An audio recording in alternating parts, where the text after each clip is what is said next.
Hi guys, Robert and Kid here, coming to you again. Welcome back to Chronicles of the Web. Uh, the segment where pretty much we take trips down memory lane with it's all about the amazing Spider-Man, the sensational, whichever adjective you want to use for him. So here on episode 3, what did you pull out of your collection today, Chris? For Spidey. So far on the episodes, we talked about the first issue of the Spider-Man's Todd McFarlane's run. We went to a crossover with Spidey, which was really good. I really appreciate everybody putting their comments on that one. That's what I'm looking for, input. And a lot of people wanted, a lot of people enjoyed that episode.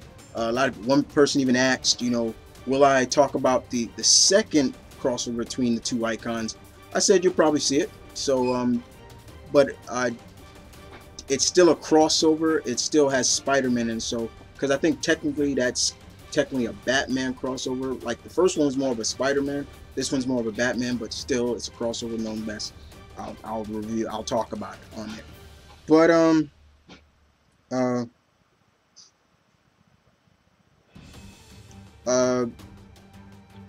But pretty much here on today's one moment.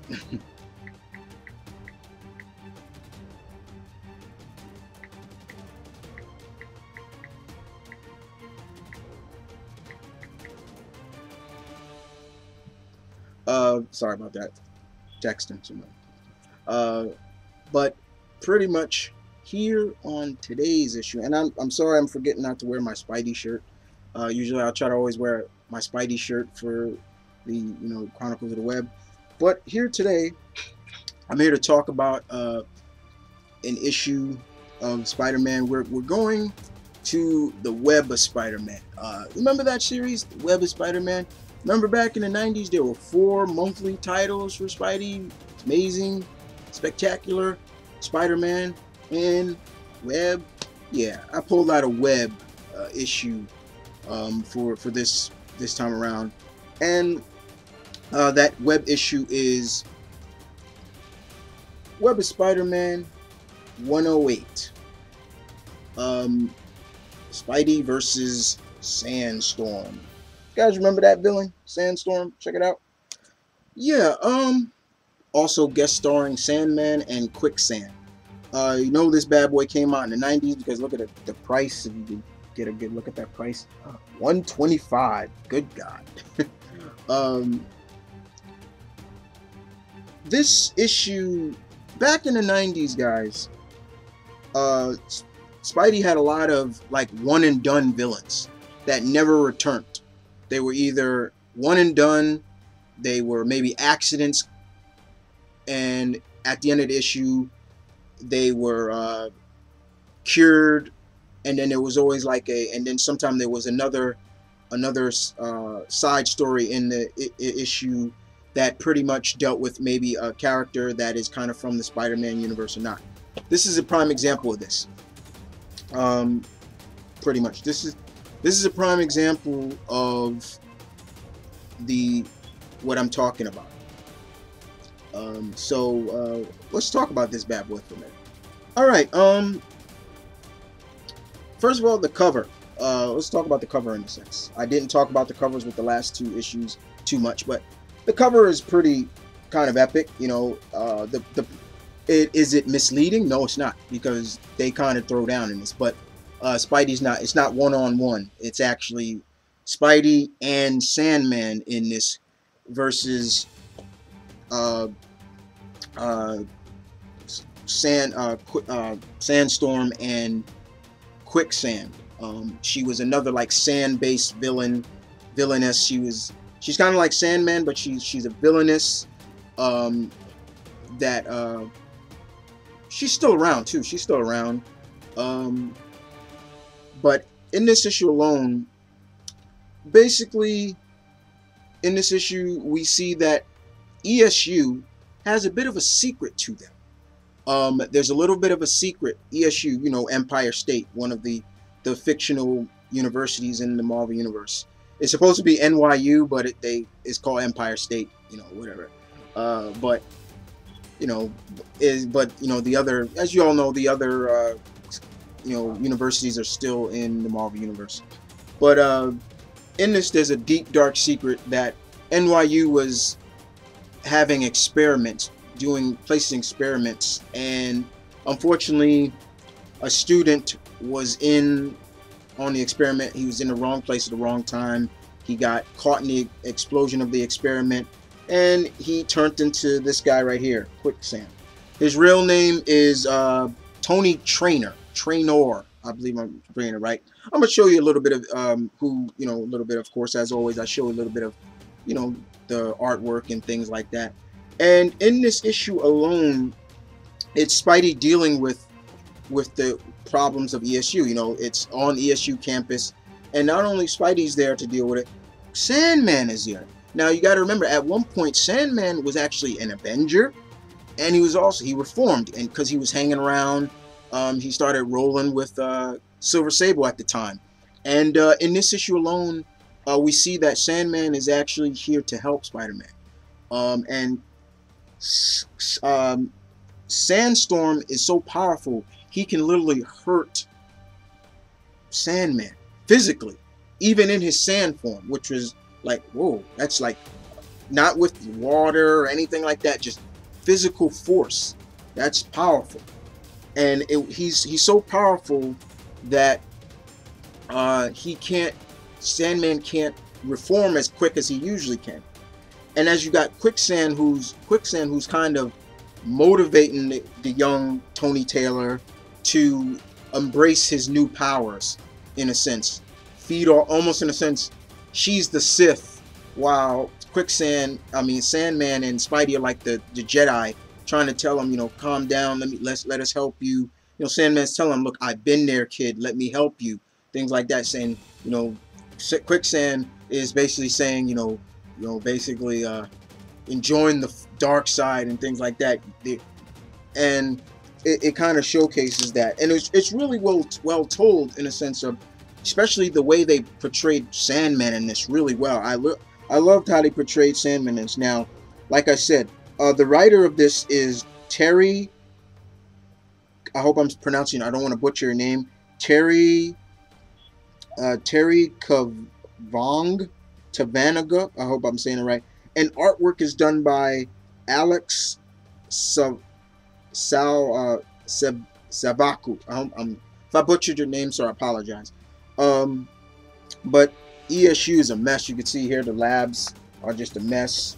And that's Marla, Marla Jameson at the time. Well, she was going under she went back under Marla, her maiden name, Madison, at the time. And here you got Sandstorm and, and Spidey in them. He's really kind of confused. He wants to know why they did this to him, and, he's not going to stop until, here's some lines. He basically says, he says, I never meant to kill anybody, but I'm still trying to find myself in the heart of all this, but I won't be captured. I know what's happening. I don't know what's happening to me, and I want to know what's happening to me, and I won't stop for nothing, typical 90s stuff. And Spidey's just trying to reason with him, and you can see, you can see what he's doing to Sandman and things like that. And Sandman's, Spidey's like, get Sandman out of there because he can't reform, as quickly as possible. And Spider-Man's like, Sandman's like, what are you doing, Spidey? And he's like, I'm trying to give you some time so you can pretty much reform, Chuck. We call him that. And he says, pull yourself together. And and then Sandman's basically saying, like, it doesn't matter. I got to get back in there, to calm him down, to help him, and Spidey's like, I see working with Silver Sable has been a good thing for you, but my first concern is ESU and the people around there as well. Get the people out of there. And we see that, he's killing innocent people with his sandstorms and things like that, because his sandstorms can like almost is like shrapnel as well. The sandstorms are so powerful. They're like shrapnel, and they just cut through anything, and you know, and you know, we get to see, like, literally see what he can. I mean, look at what he does to Sandman right here. You know, he literally hurts Sandman, like, and Sandman's hurt. He's really hurt, and you know, he's down for the count for a while, and it's just Spider-Man. And then you got Quicksand here. Here's Quicksand right there. That woman right there. She's like kicking Sandman while he's down, and you know, she's basically saying, her line was, "Your concern for the kid is touching, Sandman. This also makes you easy prey," and things like that. But Spidey and Sandman work well together. They work well together, and also, you see Jameson and Marla, reconnecting with each other as well. And at the end of the issue, it's really short. It's really action-packed. This issue is really action-packed. Sandman and Spidey are able to reverse what has happened to Quicksand, Tony Taylor, Traynor, and he's not in good shape, but he's alive, and Quicksand just scurries off to fight another day. But also the other big thing, which is really interesting, as you can see, here we go. I wanted to show this. MJ, that's a really nice drawing of MJ. Like Mr. Savaku, I hope I'm saying the name right, does a good job. But this was at the time where Mary Jane, MJ, was really smoking a lot. She really started picking up the smoking again, which I never was a big fan of. I never thought Mary Jane should be smoking, and Peter never liked it. And her biggest concern was, I gotta. I love her line where she says, "I gotta quit smoking. It's gonna kill me. I'll stop tomorrow," and things like that. I gotta start. It was really sad to see that. I've always never liked that. Never liked seeing Mary Jane smoke. It was just like, why are you smoking? I don't like smoking, period. I don't smoke, and I've never liked it anyway. I don't like the smell. I don't like being around people who smoke, because I got a big sensitive noses anyway, and it's like an old saying from one of my favorite sitcoms, smoking is not really good for you. It makes your breath stink, your lungs dirty, but it's true. So, it's I never did like Mary Jane smoking, and you kind of see that, she's getting calls from her agent telling her about parts and things like that, and and she's like, I'm dealing with this, and I gotta stop smoking and things like that. But the first story, like I said, was one and done, very action packed. You saw the cool team up connection between Sandman and Spider-Man, which was good. Like I said, it was a one and done villain. Back in the 90s, you saw that a lot with Peter, Spider-Man, especially in the four, like, besides his mainstay of villains, his rogues, there were these like one and done villains. And sometimes I wish they weren't, because this could have been a cool concept, a better, if they really kind of wanted to keep this character around. I think Sandstorm would have been a major threat to Peter, in terms of like one of his major villains, besides Green Goblin and Venom and the Kingpin and Hobgoblin, I said Hobgoblin, and Carnage, and Doc Ock, Electro, all his Kraven, all those people like that. To me, Kraven will always be his most deadliest enemy. But I think Sandstorm would have been another great addition to his most dangerous villains in his rogue. And then of course there was a series, a mini series, like a short story based on the character Cardiac. Remember the character Cardiac? We seen him brought back. Marvel brought him back. It was really good to see Marvel bring Cardiac back in Spider-Man. and we saw a one and done story about him. The story was written by Carl Potts, and the artwork was done by Jesse Drula Zoke. If I butcher these names, I apologize. And pretty much Cardiac, he's a doctor. He's still a doctor at heart, but he also is a kind of a vigilante, and it's cool. And in this story, he's dealing with, as you can see, he's dealing with the Scorpion, dealing with, Matt Gargan, Scorpion. I did not really appreciate the artwork was decent enough, but I don't think Matt Gargan should be looking like he's almost bulimic as well, but muscular at the same time, which is kind of strange. But in this issue, in this short story, Cardiac is dealing with in the backstory issue, he's dealing with a company that's dealing with anti-cancer drugs, but they weren't FA approved by the foundation, the doctors, getting the stamp of approval by the company, and people are, it's helping, but it's still going against everything he stands for. In a sense, it's dealing with the Hippocratical oath, in terms of the Hippocratical oath of a doctor. I hope I'm saying that right. And he's dealing with that, and it's kind of a one and done story, but these people have hired, he's discovered that the drug is having some major side effects to it. It's not FA approved, it's FAD approved, excuse me. And they've hired some heavy, some heavy hitter. They have hired Scorpion to deal with the threat, who is Cardiac. And unfortunately, Cardiac is able to deal with Gargan. It's kind of funny. He basically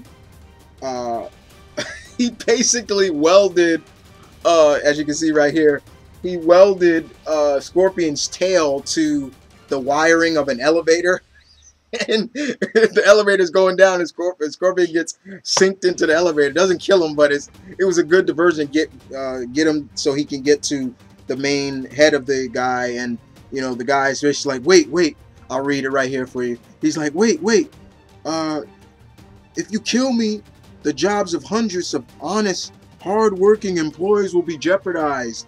When word of this scandal gets out, my company is going to be soiled, and my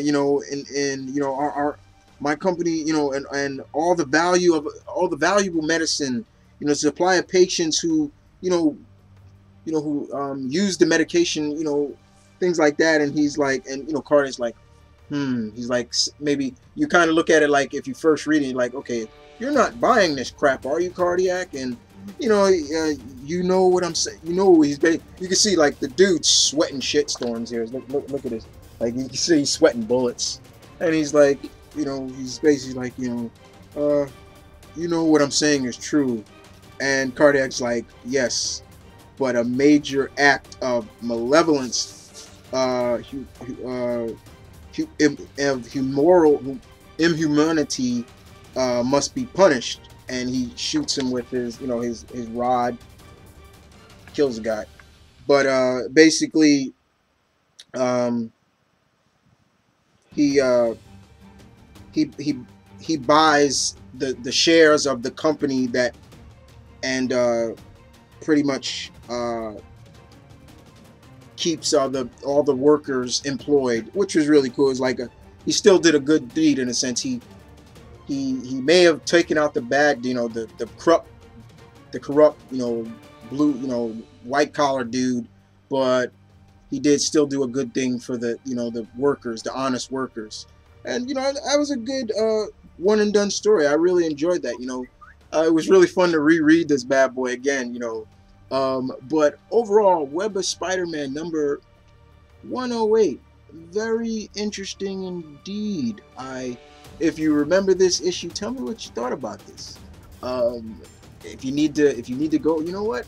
I like this stuff, Chris. Let me go back into my collection and reread these, the issues that you're presenting to us. But as a Spider-Man fan, you know, it's always just a pleasure to read the classic Spidey stuff, no matter what. And it was really fun. And you can tell it's classic because, I mean, if you look at Spidey, he's got the web under his underarm, which I know a lot of people don't like. They never liked his costume having the webbing, the webbing under his underarm. I didn't mind it. It is what it is, but it's cool. It was fun. But you guys tell me what you thought about Web of Spider-Man number 108. I will be back next time for another edition of Chronicles of the Web. Once again, like I said, you'll never know what I'm going to pull out until that video is uploaded. So I will never show you what I'm going to pull out. You never know what it's going to be. It could be this, it could be that. Well, I will give you a hint. Today, I'll give you a hint. It will be another. It will be another Spidey crossover. I'll give you that. It will be another Spidey crossover, but will it be the next Batman? No, too far ahead. Too early. Maybe I'll hit that probably at possible the 20th episode or so. But for the 4th episode, it will be another crossover. You know what? What the hell? I'll show it to you what it is. This time, I will show it to you guys. The next, crap. Crap. I can't. Oh crap! I had it. The next, no.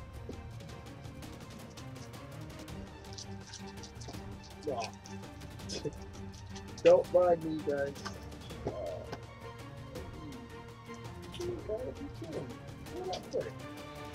I don't believe this. I don't believe this.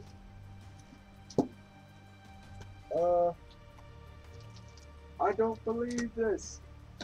I had the game book. Oh well. I'll find it. I'll find it later, guys. But I'll tell you what it is. The next crossover. I can't believe I can't find it. I had the big thing too. Put it. I can't find it. Well, anyway, the next crossover will be. The next episode will be another crossover between Spidey and those classic characters that are now part of DC now. But when I was loving them when they were still part of the Wildstorm universe. And that is none other than Spidey and Gen 13. I will be reviewing that next time on Chronicles of the Web. I did enjoy that. So I will see you guys next time. I apologize for you seeing me look through my collection. I had it there. It was right there. But I'll find it later. But until then, keep your heads up high as always, Spidey fans. Stay true and loyal to your heroes, including the Webhead. No matter what they go through, stay loyal, as I do. And other than that, this is M.V.K saying peace, one love, stay tuned, keep it real, guys. As always, thank you for watching. This is Chronicles of the Web. I will see you guys next time.